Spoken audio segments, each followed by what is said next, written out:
यार तुम्हारे बाप ने तुम्हें कैसा पैदा किया? तुम्हारे बाप ने तुम्हें कैसे पैदा किया? पहले तो दो शब्द कहेंगे। राधा मेरी मात है, पिता मेरे घनश्याम, इन दोनों की चरणों में कोटि कोटि प्रणाम। आए हो तो प्रेम से लो हरि का नाम, सब भक्तों को अनुरुद्ध की जय जय श्री राधे श्याम, जय जय श्री सीता राम। बताओ प्रश्न क्या है? प्रभु जी हमारा ये प्रश्न है, प्रश्न तो तीन है। पहला प्रश्न ये है कि जब प्रभु श्री रामचंद्र जी ने मैया सीता जी के साथ विवाह किया, लेकिन अयोध्या नगरी में जब आए तो उन्होंने 3 दिन भोजन क्यों नहीं किया था? पहला प्रश्न ये है प्रभु जी। 3 दिन भोजन नहीं किया? 3 दिन भोजन अयोध्या नगरी में प्रभु श्री रामचंद्र लेकर मैया सीता को आए, जो कि लक्ष्मी के अवतार है वो। तो 3 दिन भोजन नहीं किया, ऐसा आपकी बात हुई थी राम जी से क्या कि नहीं खाए?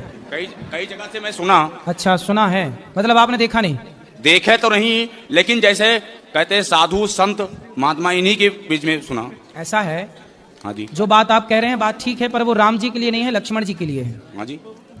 ऐसा है, जितना मुझे पता है वो आप सुन लो। हाँ जी, हाँ जी। बाकी जो आप चाहते हैं सुनना शायद वो मुझे ना भी पता हो। हाँ जी महाराज। जब राम जी के साथ लक्ष्मण जी वनवास गए, हाँ जी, तो लक्ष्मण जी ने 14 वर्ष तक राम जी की सेवा की। हाँ जी। जब राम राजा बने, सिया जी रानी बनी, तो राम लक्ष्मण बैठे तो गुरु वशिष्ठ जी आए। हाँ जी। और गुरु वशिष्ठ जी ने कहा, राम तुम्हारे भाई जैसा भाई लक्ष्मण जैसा इस धरती पे कभी ना होगा।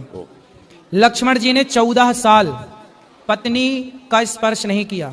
नींद नार भोजन तजे तेह के मागे मेर मात मरो। सुन लो गुरु जी, अब पूछे हो तो सुन लो। सुन ले जी। इन्होंने 14 साल तक पत्नी का स्पर्श नहीं किया, नींद का स्पर्श नहीं किया, नींद नहीं आई, और भोजन का नहीं किया भोजन। तब राम जी बोले, ना नींद नारी तो त्याग दी, पर भोजन तो किया है मैंने। इन्हें कंदमूल फल जो ये देते थे दौना भर भर के, मैं भी देता था। तो लक्ष्मण बोलो, तुमने भोजन किया कि नहीं? तो लक्ष्मण जी बोले, प्रभु जो आप देते थे ना वो प्रसाद, आपकी सेवा में मैं लगा था तो मुझे खाने का टाइम नहीं था, तो मैं प्रसाद को बोल देता था कि राम का दिया प्रसाद है, जब वनवास पूरा होगा तब मैं खाऊंगा। तब मैं उन दिनों भोजन नहीं करता था। अच्छा, राम जी बोले कहाँ है दौने? वहां दौने गिनवाए तो सारे दौने गिनवाए तो उनमें से कुछ दौने कम निकले। तो राम जी बोले, लक्ष्मण इतने दिन तो तुमने खाया है, देखो दौने कम है। तब लक्ष्मण जी बोले, प्रभु मैंने भोजन नहीं किया, आपने जो दौने दिए तो मैं भेज देता था अयोध्या जी अपने तपोबल से, लेकिन ये जो दौने कम है कुछ, वो उसका रहस्य बताया। तो उसका कारण क्या है सुनो। पहला दौना कम, जब आपका वनवास हुआ, पहला दिन आप वनवास गए अयोध्या से, तो पहले दिन आपने भोजन नहीं किया रघुनंदन, तो जब आपने नहीं खाया तो आपने मुझे नहीं दिया, तो पहला दौना वो कम। दूसरा, जब पिता की मृत्यु का समाचार चित्रकूट में आपने सुना, तो पिता की मृत्यु पर आपने भोजन नहीं किया, तो आपने मुझे भोजन नहीं दिया, दूसरा दौना वो कम। तीसरा दौना, जब सीता माँ का हरण हुआ तो सीता माँ की खोज में ही हम लोगों का समय बीत गया, तीसरा दौना वो कम। आपने नहीं खाया ना, जब आप खाते तो मुझे देते, आप ही नहीं खाए तो मुझे नहीं, तीसरा दौना वो कम। और चौथा दौना, जब लक्ष्मण शक्ति मुझे मेघनाथ ने मारी तो मैं तो आपकी गोद में सो रहा था, मेरे वियोग में आपने नहीं खाया तो मैं कैसे खाता, वो दौने कम है। बाकी गिन लो, तो वो दौने कम, वो उतना लक्ष्मण जी के लिए है। दूसरा प्रश्न हमारा ये है महाराज जी आपसे, कि जैसे जब राजा दशरथ जी चक्रवर्ती राजा थे जी, तो शब्दवेदी बाण चलाते थे। ठीक है। शब्दवेदी बाण चलाने पे जब श्रवण कुमार जल भरने गया था तो आवाज खड़ा की गई थी। ठीक है। तो बाण सीने में कैसे लग गया? इसकी भी एक कथा है। कथा ये है, अब ये कथा महाराज जी कहाँ लिखी है ये तो मैं नहीं जानता, लेकिन मैंने जो सुना है वो आपको सुनाई देता हूँ गुरुजनों से। ऐसा है कि जब दशरथ जी ने शब्द भेदी बाण मारा तो जाके वो घड़े में ही लगा और घड़ा ही टूटा। लेकिन मैंने सुना है, ये बात सच है कि झूठ, मैं ये दावा नहीं करता, लेकिन जो मैंने सुना वो सुनाई देता हूं कि वहां पर रावण भी खड़ा था। रावण था तो रावण ने शब्द भेदी बाण को लिया, चूंकि वो घड़े में था, शब्द भेदी बाण को लिया और उसने श्रवण कुमार को मारा वही बाण, और फिर अपनी माया से जस का तस घड़ा बना दिया और वहां माया रच दी रावण ने। तो कुल मिला के रावण के द्वारा मृत्यु हो गई। अब ये तो रावण, अच्छा अब आप ये पूछ सकते हैं कि रावण वहां क्या कर रहा था? रावण को पता था कि राम के हाथ, मतलब दशरथ जी के बेटे के हाथ मेरी मृत्यु है, तो रावण ये षड्यंत्र में था कि दशरथ जी ही मर जाएं तो इनका बच्चा ना होगा तो मेरी मृत्यु ना होगी, मैं अमर हो जाऊंगा। तो उससे लगा कि यदि श्रवण कुमार मर जाएंगे तो इनके माँ बाप श्राप देकर के दशरथ जी को मार देंगे, मेरा रास्ता क्लियर हो जाएगा। लेकिन रावण ने सब कोशिश कर ली, पर हुआ उल्टा कि श्रवण कुमार के माता पिता ने श्राप दिया कि जैसे हम पुत्र के वियोग में तड़प रहे हैं ऐसे आप पुत्र के वियोग में तड़पेंगे।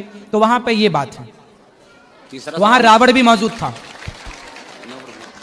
तीसरा सवाल मेरा ये है प्रभु जी कि जैसे पांडवों में धर्मराज युधिष्ठिर भी थे, जी धर्मराज युधिष्ठिर भी, भीम भी थे, अर्जुन भी थे, नकुल सहदेव भी थे जी। लेकिन श्री कृष्ण भगवान ने अर्जुन का ही रथ क्यों हाँकना शुरू किया, क्योंकि उनके सारथी क्यों बने आप? क्योंकि 5 पांडव हैं ये।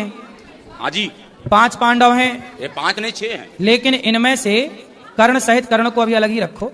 हाँ जी, ऐसा है कि इन 5 में भगवान ने द्वापर में अवतार लिया है नर नारायण का। हाँ जी, तो उस समय नारायण तो थे कृष्ण, हाँ जी, और जो नर थे वो अर्जुन थे। अर्जुन थे। तो इसलिए भगवान ने अर्जुन का रथ हाँका, क्योंकि जो नर नारायण का अवतार हुआ, जैसे आज भी बद्रीनाथ जी में जो पहाड़ हैं, बद्रीनाथ जी में किसकी पूजा होती है? नर नारायण भगवान की। तो नर नारायण भगवान ने ही अवतार लिया है, तो नारायण के रूप में कृष्ण और नर के रूप में अर्जुन, इसलिए वो नर नारायण है, इसलिए भगवान ने अर्जुन का रथ हाँका है। लेकिन इसी जगह पे गुरुजी इसमें ये पूछे हैं, कहते हैं कि जैसे इंद्रपुत्र हाँ, इंद्रपुत्र वो था बाली इंद्रपुत्र था और सूर्यपुत्र सुग्रीव था। अब कह नहीं सकते हैं जी जी जी, तो उस पे सूर्य पुत्र ही सुग्रीव थे, बिल्कुल सही कह रहे हैं। सूर्यपुत्र सुग्रीव थे, हाँ। इंद्रपुत्र बाली थे। जब बाली को प्रभु श्री रामचंद्र जी ने छुप के मारा, ठीक तो है, इंद्र को बहुत बड़ी गुस्सा आई, बिल्कुल सही है, गुस्सा आई। लेकिन प्रभु श्री रामचंद्र जी ने क्या कहा, इस जगह पे इन्होंने गलत किया, सही है, अगले जन्म में आपके बेटे का मैं साथ दूंगा। बिल्कुल सही है। क्या वही बाली अर्जुन था?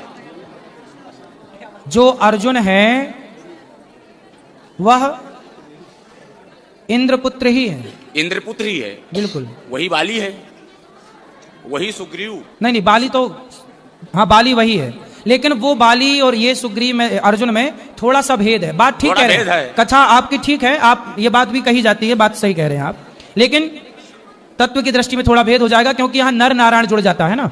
बाकी सब ठीक है, जो कह रहे हैं आप सहम है, सही है। और कोई सवाल?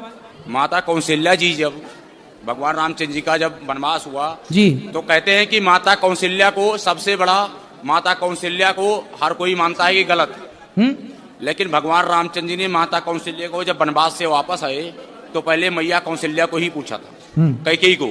हाँ, कैकेयी को पूछा था, प्रथम राम भैटी कैकेयी, सही है। तो कैकेयी जो थी वही कैकेयी यहाँ पे आके द्वापर में देवकी बनी, बिल्कुल देवकी बनी। हाँ, लेकिन उन्हें भगवान रामचंद्र जी ने कहा था कि आपके मैं गर्भ से अवतार तो जरूर लूंगा, लेकिन आपका दूध नहीं पिलेंगे। सही है। जब दूध नहीं पिले तो जन्म तो भले लिए, लेकिन आके नंदगांव में जन्मे। सही है, गोकुल में। ठीक, इसका कारण क्या था महाराज? माता कैकेयी ने जब चित्रकूट में राम जी से पहली भेंट हुई, हाँ जी, तो कैकेयी ने राम जी से कहा, राम मुझे माफ कर दो, मेरे कारण आपको वनवास हुआ। राम जी ने कहा, माँ आप तो माँ हो, कोई गलती ही नहीं की, मैं तो मानता ही नहीं कि आपने कोई गलती की है। नहीं राम, आपको बड़ा कष्ट उठाना पड़ा, मुझे माफ कर दो। तब राम जी बोले, माँ मैं नहीं मानता कि आपने कोई गलती की, फिर भी आप बताओ, आप जो मांगोगी मैं आपको दूंगा, क्या चाहती हैं आप? तब कैकेयी माँ ने कहा कि यदि अगली बार आप मेरा बेटा बन के आओ तब मैं समझूंगी कि आपने मुझे माफ कर दिया, यदि आप मेरा बेटा नहीं बनेंगे तो मैं मान लूंगी कि आपने मुझे माफ। तब भगवान राम ने कहा कि अच्छा मैं आपका बेटा तो बन जाऊंगा माँ, लेकिन मैं आपका दूध नहीं पीऊंगा, क्योंकि दूध पीने का पहले से मेरा फिक्स हो गया है, माता यशोदा का ही दूध पीऊंगा। महाराज जी लास्ट सवाल मेरा जी, मंदोदरी जो थी, हाँ, मंदोदरी किसकी पुत्री थी और अंगद किसका बेटा था? ऐसा है कि मैं नाम के मंदोदरी किसकी पुत्री थी? हाँ, और अंगद किसका मंदोदरी बेटा की था? कथा है। हाँ, कथा मंदोदरी की भी कथा है जो आप पूछ रहे हैं। मंदोदरी ऐसा है, मंदोदरी किसकी पुत्री थी और अंगद किसका बेटा था? अरे महाराज उत्तर तो देने दो। धन्यवाद प्रभु। मंदोदरी की जो कथा मुझे पता है, वो कथा इस तरह से है कि एक संतों की मंडली थी ओह। और संतों के बीच में भंडारा, वो संत का नाम क्या था? भोजन संतों का है। संत का नाम क्या था वो नहीं, सप्तऋषि। वो तो सप्तऋषि बेटा, सप्तऋषि में 7 का नाम पता है आपको? हाँ जी। कश्यपोत्री वशिष्ठस्य विश्वामित्रो हाँ जी, पता है महाराज जी, गौतम पता है। जमदग्नि भरद्वाज, ऐसा है। तभी ऋषि मैंने कह देने सवाल से, ऋषि कह दो तो सब हो गया। हाँ जी महाराज जी। तो संतों का वहां भंडारा था, हाँ जी। भोजन प्रसादी बन रहा था भगवान के लिए। तभी वहां पर एक जहरीला सांप आया ओह। और खीर में जाकर के वो सांप गिर गया, या ये कहिए कि ऊपर से कोई पक्षी सांप को पकड़ के ले जा रहा था और खीर में जाके सांप गिर गया और खीर हो गई जहरीली। अब वो खीर परोसी जानी थी संतों को, अब संत खाते तो सारे साधु मर जाते। ये बात वहां पर एक मेंढकी देख रही थी, मेंढक और मेंढकी। तो मेंढकी वहां पर ये सब दृश्य देख रही थी कि सांप गिरा है और ये सब साधु खा जाएंगे तो मर जाएंगे। तो वहां पर एक मेंढकी जो थी, वो जब संत लोग आए परोसने, तो वो संतों के देखते देखते मेंढकी जाके उस खीर के पात्र में कूद गई और वो तो जल के मर गई, चूंकि गर्म थी। संतों को लगा भाई ये तो अशुद्ध हो गई खीर, चलो फेंक देते हैं। तो जब खीर फेंकी तो उसमें से सांप निकला।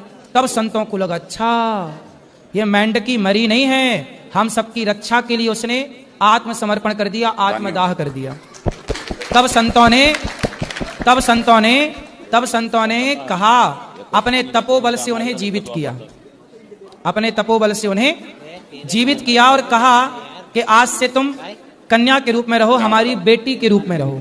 तो संतों ने उसे अपनी पुत्री के रूप में प्रकट कर लिया और वही जाकर के रावण की पत्नी बनी, मंदोदरी कहलाई। नहीं महाराज जी, वही है महाराज जी, रावण जी की पत्नी तो बनी, हाँ लेकिन सप्तऋषि के यहाँ मेढकी से तो मंदोदरी बनी, ठीक है, एक लड़की बनी। हाँ तो टाइम तो लगी उसको। हाँ तो टाइम लगा ना, टाइम जब लगी, तुरंत उनके थोड़ी ब्याह हो गया। 2 शिष्य भी थे महाराज जी, किसके? 2 शिष्य भी थे सप्तऋषि के। बहुत सारे शिष्य थे, ठीक है। नहीं, उसमें 2 शिष्य ऐसे थे हाँ। जो रावण और बाली भी थे। तो आप वहां थे उस समय तीसरी? महाराज जी आप भी नहीं थे, हम भी नहीं थे। हाँ फिर ना आप थे ना मैं था। हाँ हम तो थे ही नहीं। आपकी उम्र, एक मिनट, ऐसा है, एक मिनट, रावण का आपकी बाली, उम्र सुनो। 35 है, 31 हमारी भी है। सुनो, रावण का विवाह मंदोदरी से हुआ। हाँ जी। और वो मेंढकी से बनी, ये मुझे पता है। नहीं तो अंगद इतना- कैसे आया है? अंगद कैसे आया महाराज जी? अंगद भैया बाली का बेटा है। बाली का बेटा, तो बाली कैसे पैदा किया उसको? अरे यार, तुम्हारे बाप ने तुम्हें कैसा पैदा किया? तुम्हारे बाप ने तुम्हें कैसे पैदा किया? अपनी माँ से। वैसे ही हुआ, बाली की पत्नी से पैदा हुआ अंगद। महाराज जी मैं तो ये सुना हूँ। सुना क्या है एक मिनट आपने? सुनो। वो छोड़ो, पर रामचरितमानस में ग्रंथों में क्या लिखा है ये मानो। सुनो, सुना क्या है? सुनो रामचरितमानस में मैं आपको दिखा दूंगा महाराज जी। बेटा, आप भी अयोध्या ये में जो पढ़े कथा हैं। आप कह रहे हो, ये कथा हमें पता है। लोग कहते हैं कि अंगद बाली का बेटा नहीं है, नहीं ऐसा है। कहा जाता है, ये लेकिन ये बात मंदोदरी का सत्य बेटा नहीं है। ये बात सत्य नहीं है। अंगद जब बाली मरा, तो बाली ने मरते समय अपने पुत्र अंगद का हाथ भगवान राम के हाथ में सौंपा कि नहीं? क्या था? फिर इसलिए बाली पुत्र ही अंगद, इसलिए सुग्रीव को राजा बनाया गया और अंगद को युवराज बनाया गया। बेटा था, बेटा ही तो युवराज बनेगा। यदि बाली का बेटा अंगद ना होता तो फिर युवराज कैसे बनता? युवराज मतलब आने वाला राजा। हाँ फिर महाराज जी, युवराज तो बनाया गया, आपकी बात सही है। हाँ। लेकिन जो बाली था वो मंदोदरी का ही पुत्र था। जब हनुमान जी लंका जा सकते थे, एक मिनट, ये सारी कथाएं, जब हनुमान जी लंका जा सकते थे, हाँ। हनुमान जी लंका जा सकते थे, ठीक है। तो अंगद दोबारा गया था, लेकिन अंगद ने क्या कहा कि जाने से पहले अक्षय कुमार को मार क्या ना, क्यों मेरा सगा भाई है। अरे सगा भाई नहीं, ये दोनों भैया, एक ही बीच में विद्यालय ना में। बोलिए। सुनो बेटा, सुनो, अंगद जो है वो एक ही स्कूल में पढ़ता था अक्षय कुमार के साथ। अक्षय कुमार और अंगद की होती थी लड़ाई, तो अक्षय कुमार जो है वह, शांति से चुप रहो, दोनों की लड़ाई होती थी, तो अक्षय कुमार को अंगद मार देते थे। तो अक्षय कुमार ने गुरुजी से शिकायत कर दी, तो गुरुजी ने कहा कि आज के बाद यदि अक्षय कुमार ने एक थप्पड़ मार दिया तो अंगद तुम्हारी मृत्यु हो जाएगी।